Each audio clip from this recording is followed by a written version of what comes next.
সরস্বতী পুজো নিয়ে যোগেশচন্দ্র কলেজে ধুন্ধুমার। ল কলেজে সরস্বতী পুজোয় বাধা দেওয়ার অভিযোগ তৃণমূল ছাত্রনেতা সাব্বির আলীর বিরুদ্ধে। পুজোয় বাধা দেওয়ার পাশাপাশি ছাত্রীদের ধর্ষণ ও প্রাণে মেরে ফেলার হুমকি দেওয়া হয়েছে বলে অভিযোগ। ইতিমধ্যেই ক্যাম্পাসে পুজো নিয়ে রিপোর্ট তলব করেছেন মুখ্যমন্ত্রী, কিন্তু কেন এই অশান্তি তা জানাচ্ছেন পড়ুয়ারাই। সাব্বির আলী আসলে এখানকার লোকাল গুন্ডা, তোলাবাজ, এক পয়সা এক্সটর্ট করে। সে সবসময় এই কলেজে এসে নিজেদের রাজত্ব ফলাতে চেয়েছে। যেখানে আমরা পুজো করি সেই জায়গাটা করে, মানে অর্থাৎ এন্ট্রান্সের জায়গাটা, সেখানে একটা ডে কলেজের বা মোহাম্মদ সাব্বির আলী গ্রুপ এসে একটা স্টেজ বানায় যাতে আমাদের এন্ট্রিটা বন্ধ হয়ে যায় এবং আমরা ঠাকুর নিয়ে না ঢুকতে পারি। তো তারপরে আমরা সেটাতে প্রতিবাদ করাতে তারা আমাদের গালিগালাজ, মেয়েদেরকে ধাক্কাধাক্কি, রেপ থ্রেট, ডেথ থ্রেট ইত্যাদিতে।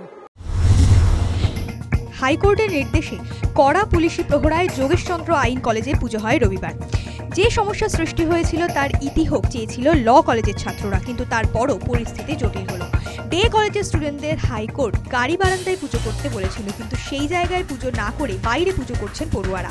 অন্যদিকে ডে কলেজের প্রিন্সিপাল কলেজের ভিতরেই ছোট করে পুজো করছেন। তার অভিযোগ, পুজোর জন্য টাকা নেওয়া হয়েছে, কিন্তু সে টাকা দিয়ে কি করা হয়েছে তা তার জানা নেই। তাই আদালতের নির্দেশে ডে কলেজের প্রিন্সিপাল একাই পুজো করছে। কোর্ট আমাকে বলেছে গাড়ি বারান্দায় পুজো করতে। কোর্ট আমাকে বলেছে করতে, আমি কমপ্লাই করছি। ল কলেজের প্রিন্সিপাল জানান, সমস্যা হলেও পুজো হচ্ছে আদালতের নিয়ম মেনে। আদালতের নির্দেশে আমাকে, জানেন আপনারা, দায়িত্ব দেওয়া হয়েছে। আমি অবশ্যই best of my knowledge, best of my ability আমি চেষ্টা করছি, এবং এখন আমার ছাত্রছাত্রীরা ভালোভাবে পুজো করছে। রবিবার কলেজে যান শিক্ষামন্ত্রী ব্রাত্য বসু ও সাংসদ মালা রায়। সেখানে গিয়ে বিক্ষোভের মুখে পড়েন তারা। বহিরাগতদের প্রবেশ নিষিদ্ধ করার আর্জি জানিয়ে হাইকোর্টের দ্বারস্থ হয়েছিলেন পড়ুয়ারা। সেই ক্ষোভ আবারও উগড়ে দেন, উই ওয়ান্ট জাস্টিস স্লোগান তোলেন। ছাত্রীরা শিক্ষামন্ত্রীর সঙ্গে কথাও বলতে চায়, সেই মতো ব্রাত্য বসুও কথা বলেন ছাত্রীদের সঙ্গে। ছাত্রীরা অভিযোগ করেন, অভিযোগ জানানোর পরও বহিরাগতদের উৎপাত হচ্ছে কলেজে। ছাত্রীরা নিরাপদ নয়।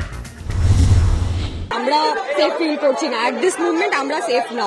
আর যদি আমরা সেফ না, তো আমাদের বাচ্চারা কি কেউ এই কলেজে সেফ থাকতে পারবে? কলেজে বহিরাগতদের প্রবেশ নিষেধ, তা সত্ত্বেও বহিরাগতরা নিয়মিত কলেজে অবাধে ঢোকেন। পুলিশ হাঁ করে শুধু দেখে। মাল্টিপল এফআইআরস রয়েছে, মাল্টিপল কমপ্লেইন্টস রয়েছে, মামলা রয়েছে।